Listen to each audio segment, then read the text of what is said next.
Maintenant, on va voir comment faire pour vérifier que la paye est faite pour vous.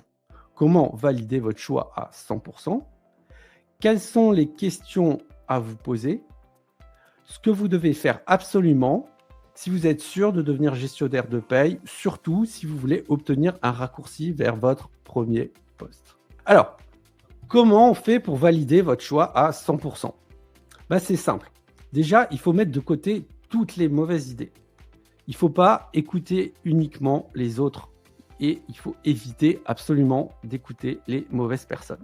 Bizarrement, et ça j'ai du mal à le comprendre, il y a des gestionnaires de paye qui détestent leur travail. Donc si vous leur demandez est-ce que c'est une bonne idée d'être gestionnaire de paye, il y a de grandes chances qu'ils vous découragent. De la même façon, vous avez des gestionnaires qui sont passionnés par leur travail, donc eux aussi, ils peuvent vous inviter à aller sur ce métier, tout simplement parce qu'ils sont passionnés par leur métier. Alors, gardez à l'esprit que les conseilleurs ne sont pas les payeurs et que, au final, le dernier choix, c'est vous et c'est surtout vous qui allez l'assumer. Je dirais que la bonne idée consiste à écouter les professionnels et faire le tri. Alors, les professionnels, c'est-à-dire des gens qui sont déjà en poste et qui font le métier de gestionnaire de paye. Alors, comment faire? C'est simple, vous faites une enquête métier. Je vous invite à faire plusieurs enquêtes métiers. Je dirais que si vous arrivez à en faire 6, c'est super. Donc, pour ce faire, vous allez travailler de deux façons. Vous allez faire des recherches sur Internet et lire les descriptifs des postes proposés, histoire de vous faire une bonne idée du métier de gestionnaire de paye.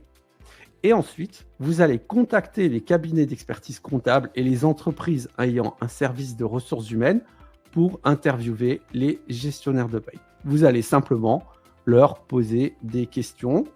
Les questions, généralement, on vous les prépare si vous êtes déjà dans un centre de formation, mais n'hésitez pas à poser vos propres questions parce qu'au final, ça vous concerne, vous, exclusivement. Donc, gardez bien ça à l'esprit. Le choix, il vous appartient et c'est à vous de l'assumer. Donc, faites en sorte de valider votre choix et vous avez de bonnes pistes. Une fois que vous avez fait tout ça, vous avez 2 questions à vous poser. Et juste 2 questions. Est-ce que vous avez les compétences douces du gestionnaire de paye? Et enfin, est-ce que vous êtes capable d'acquérir les autres compétences? Si c'est le cas, vous êtes sûr de votre coup.